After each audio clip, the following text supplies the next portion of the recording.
If I had the power, I'd fire your ass because I can't change people who don't give a shit. No.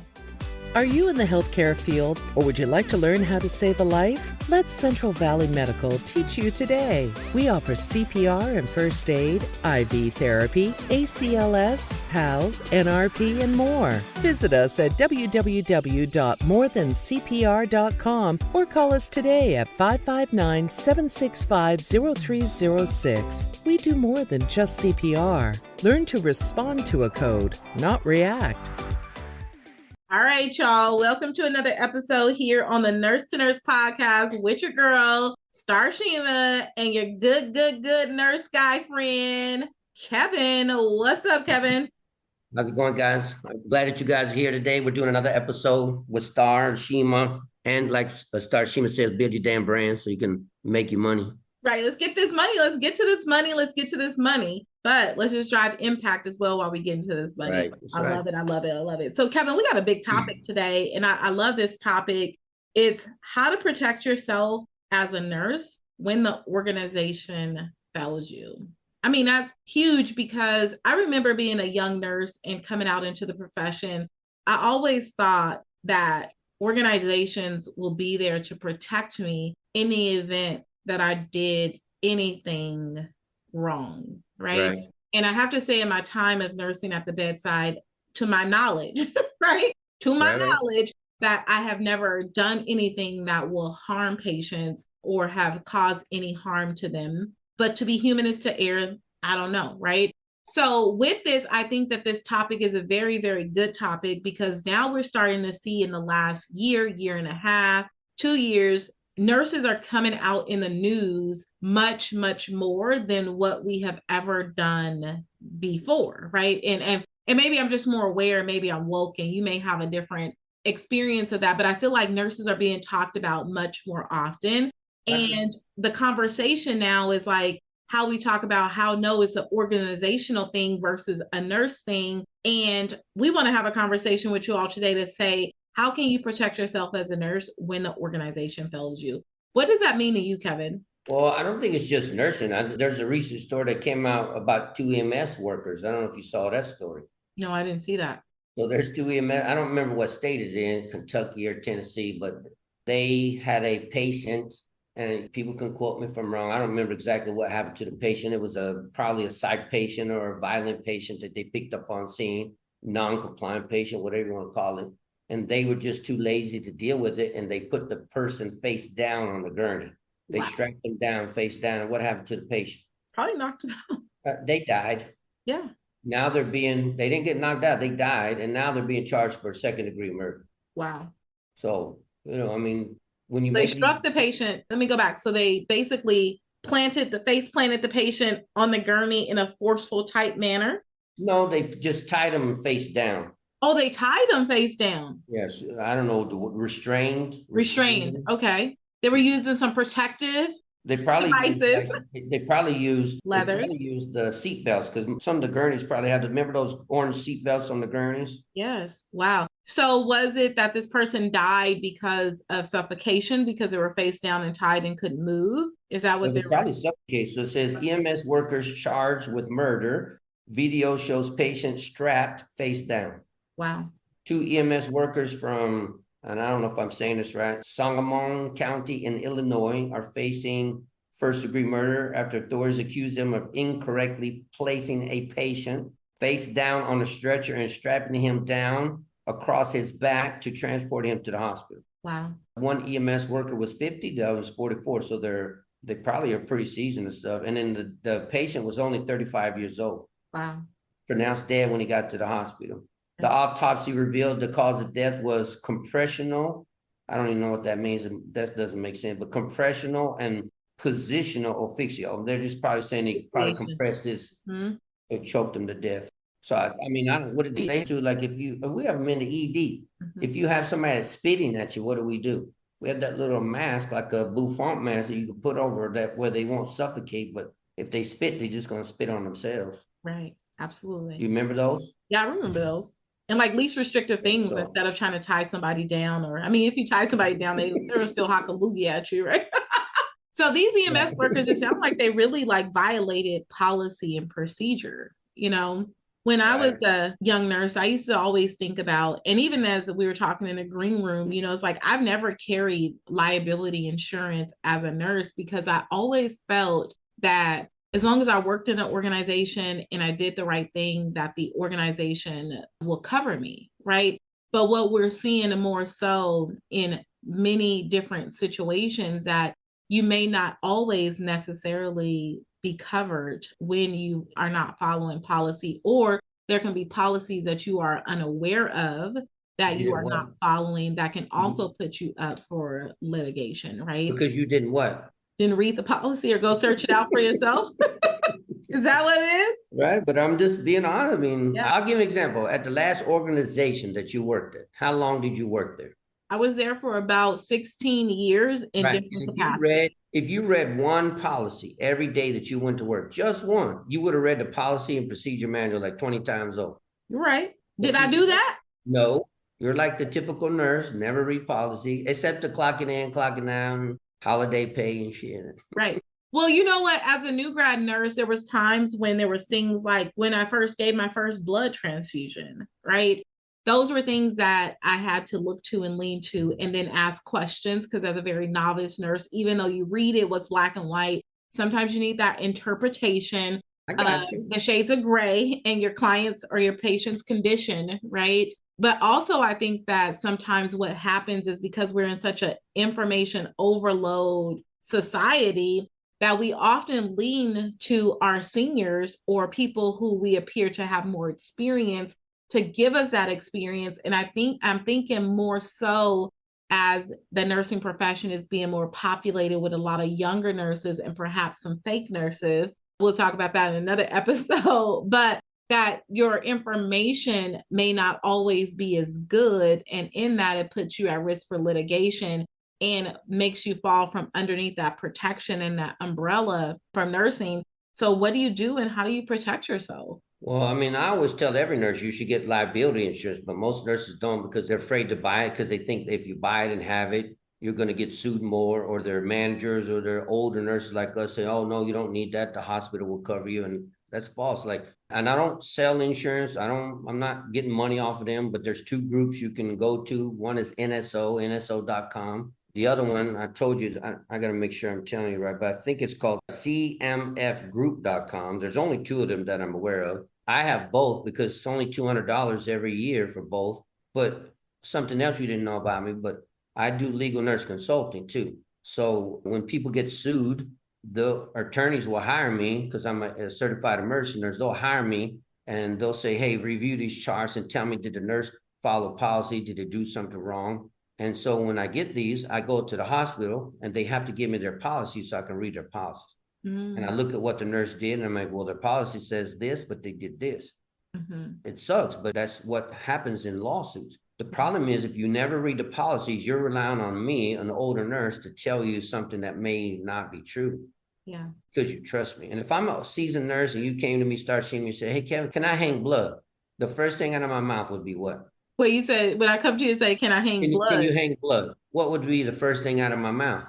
I don't know. What would you ask me? What's the damn policy say? Yeah. Read the policy. And if you don't know where the policy is, I'd show you where to go find a policy. I'd help you pull the policy. I'd have you read the policy. And then I'd have you come back and talk to me about the policy. Okay, because I was going to say that nurse clearly didn't know they scope because I was like, Kevin, I know I can hang blood. I may not know how to hang it. I got you. Way to start it, but yeah. Yeah, but I mean, sometimes we don't really teach nurses things like that in school. Like the biggest thing that's going on here in the Valley, we have a lot of LVNs in the hospital now. And RNs don't know what LVNs can and can't do. True. So if they're certified in IV therapy, they can hang blood as long as it's within their hospital policy. Right. What's happening at your organization where you used to work at, RNs don't know what to do. So when the nurse, the LVN goes, gets the blood from the blood bank, can an LVN check blood?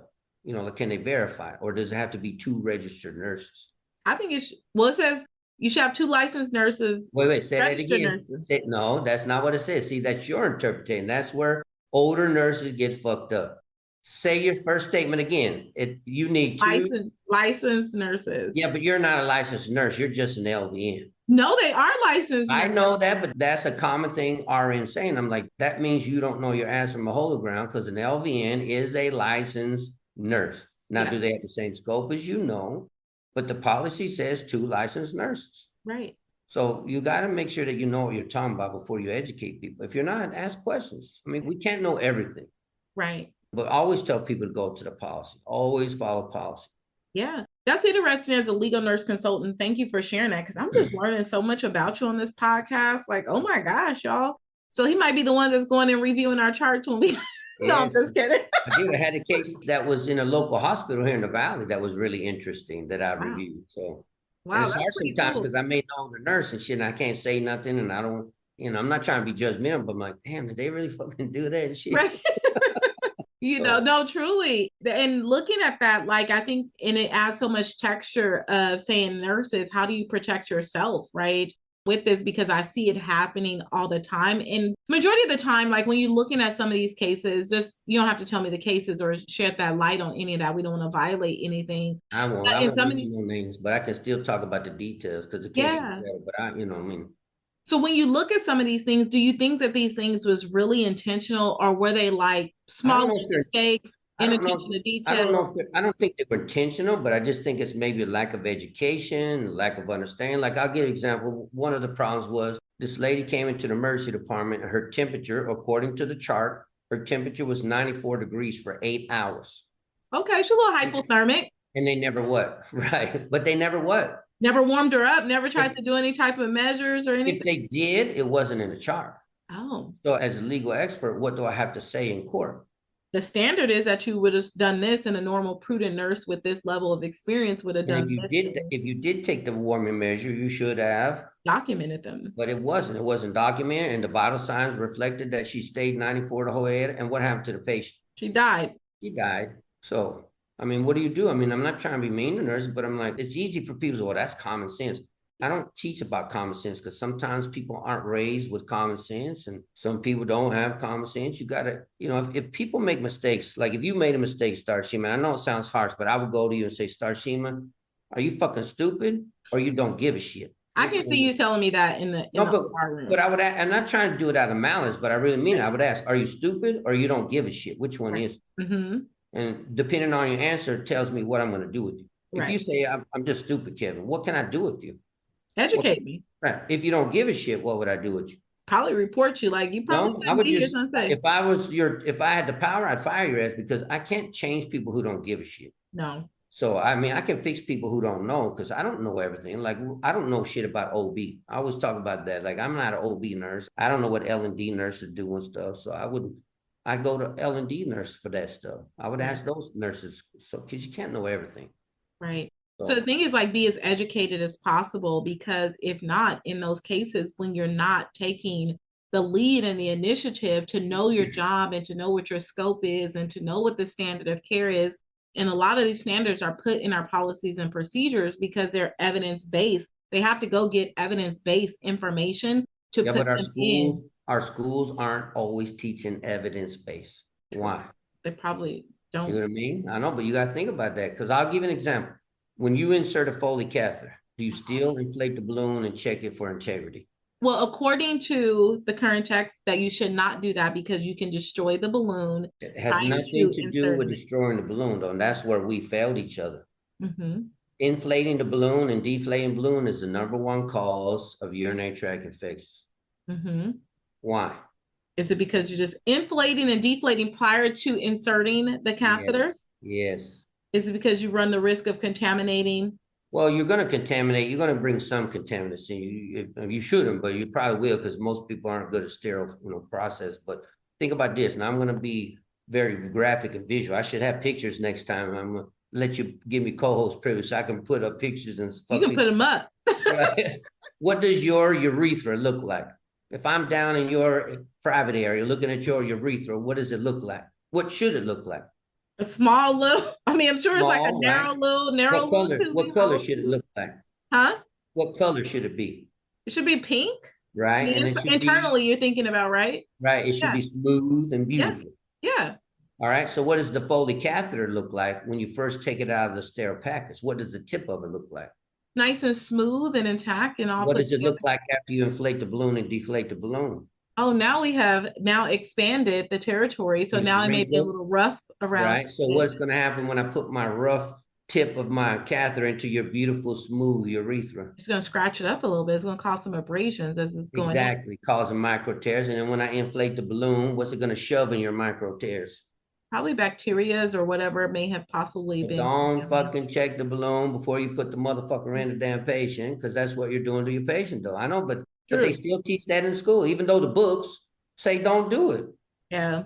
But the older nurses, well, that's the way we've always done it. Well, I think it's more so now the older, more seasoned nurses, right? Because that's the way we've always done it. And sometimes we don't go back and learn those basic things like Foley catheter insertion, right? So we're like, hey, you coming in, you're a new nurse, and you're like, you're gonna put this catheter in. I know you didn't get many in nursing school, so we're gonna put some in, check that balloon. They're like, and the student is nervous, right? Because they know that the textbook says we don't check it, but they're like, this damn new nurse is telling me I need to check it because of X, Y, and Z. So I think it's also, I mean, we have to really stay abreast, even as seasoned nurses, of some of the changes, because I'll be honest with you, when I first heard about it, even as an instructor, what the hell are they talking about? I've always checked my balloons. I'd rather check to make sure that the balloon is working and functional in the patient's bladder before, you know. We were taught though, so. Yeah. And so, and then they're like, no, Ms. D, it's this. I'm like, oh, well, I stand corrected, right? You know, but now understanding, and UTIs are huge things in organizations, right? Hospital-acquired infections, and they say that it's the nurses as in our technique. So let's mitigate the risk of getting urinary tract infections while in the hospital, and this is one way to do it. But now you know it is our technique, but what are we doing about it? Because I have nurses who I teach this to, and what do they still do? Still check it? Because routine? Yes, because that's the way we've always done it. But that tells me they don't care about their craft. They only care about their ego. Ooh, say that again. They don't care about their craft. They don't care about their craft. They care about their ego. Right. So do you care about my craft? Right. So do you think we're kind of egotistical as nurses? We're more egotistical than doctors. We just don't want to admit it. No way, Kevin. Yes. No way. I mean, so, you said your student corrected you, but you didn't get mad. You're like, oh shit, my bad. Okay, I learned it something. Yeah. But most nurses can't do that. If a younger nurse tries to correct you or says something, you get all bent out of shape. Well, you're just a new nurse. Okay, but I just learned that shit. So maybe you should do some research and learn it too. Right. So we should almost start respecting our newer nurses coming in. You know how that concept of like older nurses eat their young, but these new nurses that are coming in, they can really start teaching us some things. So why not tear them down and be students ourselves while we're teaching them the skills and the knowledge that we have from years of being in a game, but yet be open to receive what they have. And I think that will change the relationship with new nurses and seasoned nurses. And then we're able to grow together. And then we're able to still be able to protect ourselves at a greater capacity. Because I'll be honest with you, if I read the Foley catheter policy 6 years ago when I started the organization, if they didn't give me no update, I didn't go and read the new updated policy because I already knew how to put the Foley catheter in, right? You know what I mean? But did you know that you can sign, and I know I'm a geek and shit, but do you know that you can sign up wherever you work, doesn't matter what organization you are, and they probably do it anyway, you probably don't even have to sign up. Every time there's an update to a policy, they send you an email. Oh, really? But what do people do? Delete. Right. I did not know that. Notifications, that is super cool.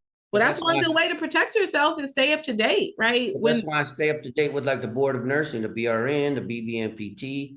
I get emails and stuff about what they're doing and stuff.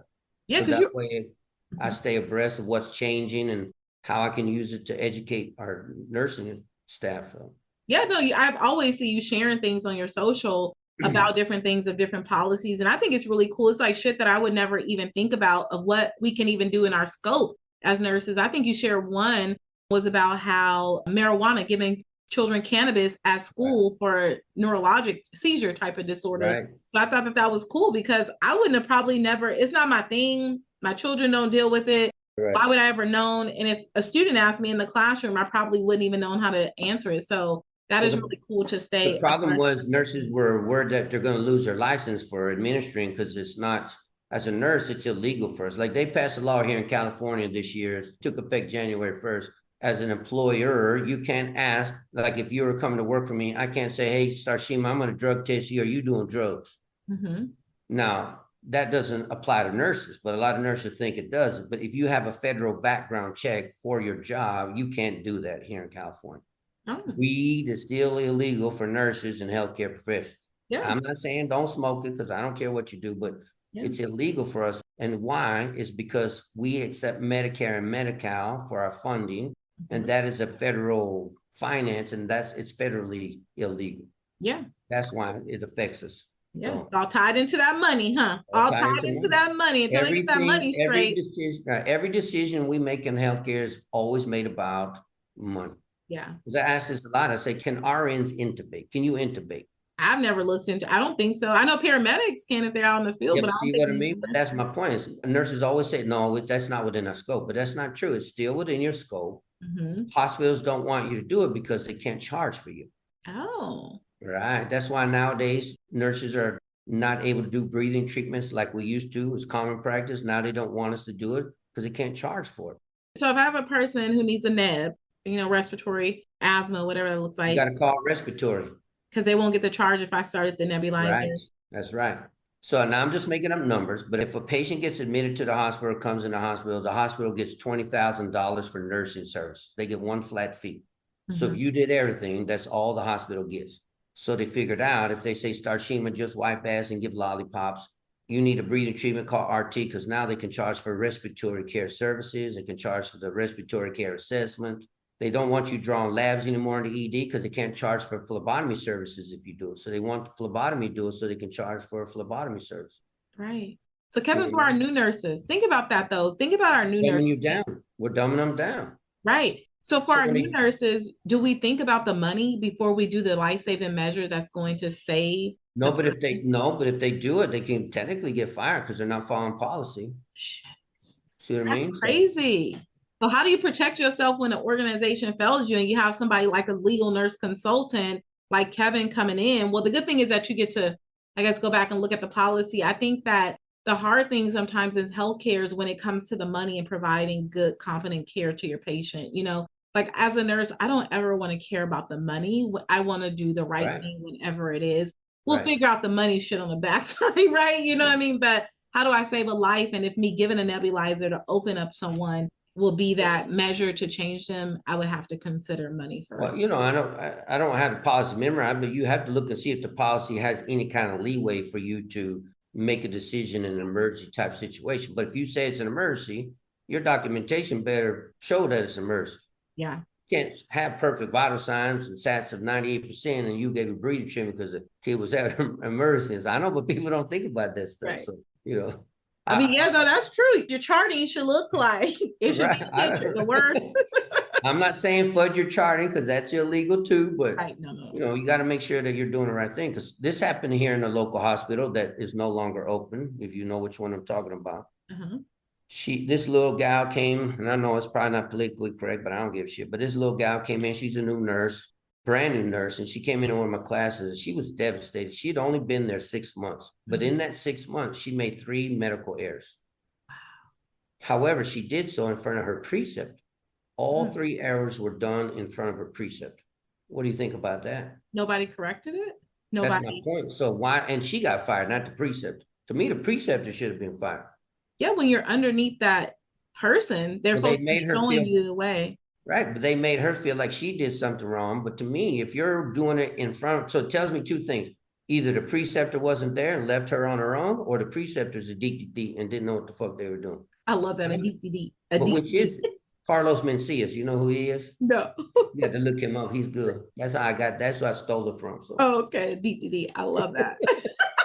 I'm gonna start calling people deep. You the deep. No, I'm just I know, but it's just, I feel bad for her because it changed her nursing outlook. right. She was devastated. She didn't want to be a nurse no more, but because her first job, not even on the floor 6 months, 3 medical errors in front of her preceptor and got fired. And I just don't get them. Like, why would organization get rid of somebody? Why not see what was going on and fix the problem? Because to me, you shouldn't make medical errors in front of your preceptor. Yeah. Well, that kind of supports the statistics that we see about how many new nurses exit bedside within the first year. Because they don't feel supported. Yeah, they don't feel supported. The number one reason of why they're exiting is because they do not feel supported. They're not getting the support. They need help. They need these extra skills. And that concept of nurses eat their young, that's what we are appearing as seasoned nurses and not taking the time to train them up properly, help them feel supported and things of that nature. I really feel personally that where organizations can really change the game is start building coach-like preceptorship type programs to support these new nurses that are coming in. But we may say it costs a little bit of money to do it, but think about the ROI on the backside, because you think about if you train me for 6 months and I decide to Let's back leave. up again. Let's back up. Use that fancy word again, what you said. What? ROI. Return ROI. Yeah, but nurses who are in management, nurses who are directors never get trained on finance. They get trained on how to keep their budget down so they can get their bonus. Yeah. But they don't want to invest in you because right now, if I hired you at a certain hospital here in the Valley, it doesn't matter which one, and I'm sure there's an exception to the rule, but I haven't seen it yet. Starshema, I'm going to give you, your new grad, I'm going to give you 12 weeks of orientation. We're going to take care of you. We're going to train you. How long do they really get? 6? No, just kidding. Not even that. They probably get 4 days. And then they throw them out. I mean, I've never seen any hospital, and I could be wrong because, I've been away for a little bit, but I have never seen any hospital give their nurses the full 12 weeks of training they deserve. And I think it comes back to the mentality of the managers and directors and maybe the people above, because they're like, well, they went to nursing school. They should know something. Right. Well, no shit when you get out of nursing school. But where is the level of, now this goes, we're still on topic of how to protect yourself even when the organization fails you. What about the one that's precepting them? Like if you've took on a job as a preceptor, your job is to make sure they are competent, that they have the skills that they need. And I know when I precepted that I had to give feedback. So why are we not giving true, transparent feedback and doing it for the sake and the safety? We're worried about being politically correct. We're worried about hurting feelings. And did you get a preceptor class? Did anybody teach you how to be a preceptor? Did you? Yeah, I had to go through a preceptor class before I would be able to. How long was it? I think it was was it a day? Right. And how intense is it? I mean, did you really learn anything? Be honest. Don't bullshit me. But that's my point. I learned something, Kevin. I know, but that's my point though. The class that they put us through as preceptors is bullshit. Because you're teaching adults. We're not teaching kids, and you can't talk to an adult nurse the way you talk to a kid. And you got to learn how to talk to adults. Yeah. And sometimes when you're like me, you're very boisterous and direct. People get all butt hurt and shit. Yeah. You hurt my feelings, Starshema. Right. But you got to learn how to deal with those kind of, True. And you have to be as a preceptor when you think about taking on these roles, because sometimes people take on preceptorship because that's an extra opportunity to make more money while you're teaching. Right. But it's also, you have to think about beyond the money is that this is a person, and then this person is going to go out and duplicate my ways and do this. When I came into being a new nurse, as I was a tech in the ER before I was a nurse, so I got a chance to watch nurses and how nurses moved. I got to see what kind of nurse I wanted to be and what kind of nurse I didn't want to be.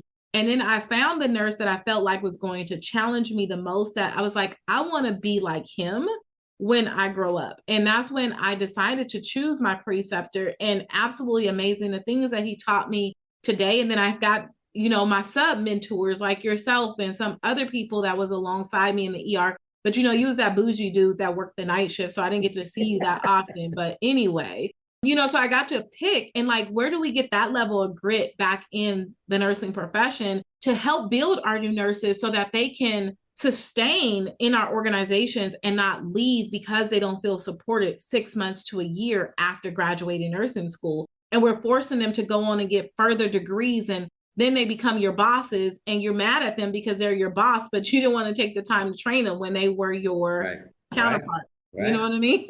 That's right. I know, but it's true. So yeah, I don't think they think about it. I don't think organizations think that way. Mm-hmm. I don't think they structure. That's why a lot of nurses, like I told you a couple episodes ago, is children's nurses, they stay there forever because they feel supported. Management gets out and helps them. They support them. You know what I mean? They provide education and training, but we don't always do that. Yeah. And if we do it, it's only for the day shift nurse. What about the night shift nurse? No, but it's true. Like, think about the classes that if they do offer them, when do they offer them? During the day. Yeah, or once every couple of weeks and stuff. Like, why Yeah. don't you offer it more often? But I think it's because they don't want to pay. Right. Like in the ER, there's a big pet peeve of mine. Why are ER nurses taking care of ICU patients when they haven't received what? ICU train. So why don't we send our nurses to the critical care consortium? It's a 12-week program. They go from head to toe and they teach nurses how to be a critical care nurse, and it would benefit both. And I know ER nurses are going to be mad at me, but if you did that, now you have an opportunity that you can float them wherever you need them, ER, ICU, but it's a win-win for everybody and stuff. But I think with the nature, I think it's still, they may get upset about having to float and support the organization, but you're able to provide better care to your patients. And you think about how congested hospitals are around the world, the likeliness of you holding an ICU patient is very high. Right. And while they're in your care, don't you want to deliver the very best care to them? Right. So this is how do you protect yourself when the organizations fail you, or when organizations can't do the things to keep you? Get your own education. Get your own education. Yes. And I think I might have to travel and pay money. Yeah. Right. And I just really think that that's one big thing when you think about this, is how do I protect myself when the organization failed me, is to make sure I'm educated. I think making sure I'm educated to the best of my ability, go in and learn everything that you have to learn, and especially within your specialty. Like, I'm with you. I'm not the OB nurse. Like, what? Read what? What? I don't know what the hell that D cell is. Like, huh? That's what I say, right? How the hell she's screaming? What's going on? Oh, it's a contraction. No, I'm just Look at me. Keep that thing inside. I don't want it to come out here. So. But I know some amazing friends who do an amazing job there, and if I ever needed Jacqueline, any kind of resources. I don't know if you remember Jacqueline. She's there. Yeah, absolutely. Yeah. And she's a great L&D nurse, and it's good to have these friends and places that you can leverage and ask questions to where you're not feeling strong. And I think that's another thing, is having a good support system. What do you think about a support system, Kevin? Like for the new nurse who's coming in, and even for a seasoned nurse that feel like they aren't supported right now, what do you think about creating and unifying? You have to find people, because you're trying to change a culture, and it's very hard to change a culture. But you have to find people that are going to be willing to be kind and patient. Because I know a lot of nurses that when you try to teach younger nurses, like, oh God, they're so stupid. They're not stupid. They just don't know shit. So you got to be patient. You got to be loving. Sometimes you got to give them a safe space to ask stupid questions. But to me, there are no stupid questions. There's only one stupid question. That's the one people don't ask. Ooh. So you have to make sure you give them a safe space. Like, I'll give you an example. You call a rapid response on the floor. This is my pet peeve right now. I'm seeing. You call a rapid response on the floor. I need help in room 502.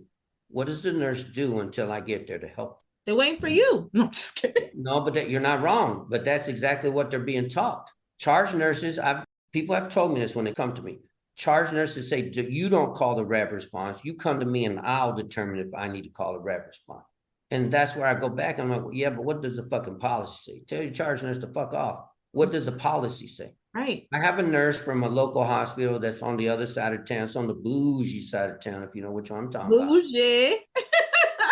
And this guy, I like him. He's a nice guy. He's an okay guy. He's works on the tele floor, and his patient died of winning the asystole. So he did what I told him to. Started CPR. He got the crash card, gave epi. He got the patient back to life before the rapid response and code team showed up. Yes. Yeah, but what did they say to him when they got there? He shouldn't have did anything? Yeah, he said, what the fuck? Why didn't you wait for us? So what does that tell him as a nurse? That he can make good decisions about his. You know what I mean? So that's terrible. Like, why didn't they just say, hey, man, that's a great job. Like, you did awesome. That's perfect. You working me out of a job, fool. Well, that go back to that ego, was the ego of the individual, because we as nurses all know, and maybe because we come from an emergency background, but like my ability to intervene and do the right thing and do it as quickly as possible can be the thing between life and death with my patient. Yeah. But you don't know if I'm going to be delayed as a rapid response nurse or co-nurse. So why not train people to do our job? Why not train them to work us out of a job? That's what you should do. Yeah. Like, you should be proud. What's the difference between my license and their license? Just because they're working in a different unit? Yeah. So, I mean, take your ass up and go take 8 patients up on med surg. See how well you do. Right. You be crying all night. Right. Seriously. I couldn't do it. I tip my hat off to those nurses. I couldn't do 8 patients and managing them and doing all those things. You could, you don't like it because you're not used to it. But it's outside your comfort zone. Yeah. It just take us a while to get up and running again. It's not that we can't do it. It's just we choose not to because we like the adrenaline. And it just ain't my magic. I just really feel like as nurses too, like work where the hell you love, like to protect yourself when you know where you love, and that's where you're going to be most educated and passionate about it. Besides liability insurance, how do you protect yourself? Being educated, following policy and procedure. Yeah, mostly because I know it's an extreme example, but I'll say, Starshema, if your scope of practice says you can't stab Kevin, but your policy says to take a knife and stab Kevin, what should you do? Well, it's such a conflicting thing, but your policies and procedures should definitely guide from your scope of your practice, right? What, according to your policy, what should you do? I will follow my scope of practice and I would not stab Kevin. Well, no, but wait, you're mixing, and that's what I want you to think about. You're mixing up scope of practice and policy. That's why I'm trying to get nurses to separate the two. Okay, so if my scope says I cannot stab Kevin. Don't stab Kevin, but your policy says stab Kevin, what do you do? Now me, because I feel that— let me rephrase my question. What are you supposed to do? How's that? Well, what you're supposed to do technically is follow the policy. Yes. But you must know what your scope of practice is. Yeah, but if you don't follow policy, what can happen to you? You're up for litigation. And you can get fired. You can get fired and sued if it causes some harm to the patient. Because this is what happens. When you get sued, they'll go and say, Starshema, your scope says don't stab Kevin. Why the fuck did you stab Kevin? Right. Why did you stab him? The policy said to stab him. Does it really say that, Starshema? And so as an investigator, you go to the policy and the policy says that. Who am I going to go to next? The organization. Right. And that's what I'm trying to get nurses to understand. Yeah.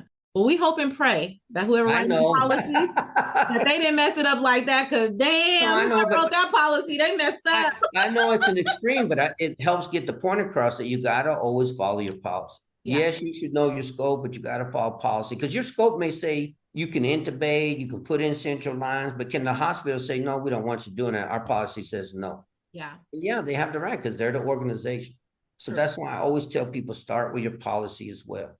Yeah. And it's overwhelming because there's so many policies. Mm-hmm. So everybody has a unit policy. Read your unit policies. Mm-hmm. Then go out to the general nursing policy and then forget about all the other stupid shit like eating, drinking, and clocking in, clocking out. Quit worrying about that crap. Hey, but for me, I need to know that policy because my ass was always late. What's that 6 minute rule? As long as you're there 6 minutes before and 6 minutes after, you're fine. I was always late. I'm like, damn it, that was my thing. Couldn't get me on nothing else, but punctuality might have been different. Good thing we had huddles in the morning because that was it. But when I showed up, I was going to work, but I was going to.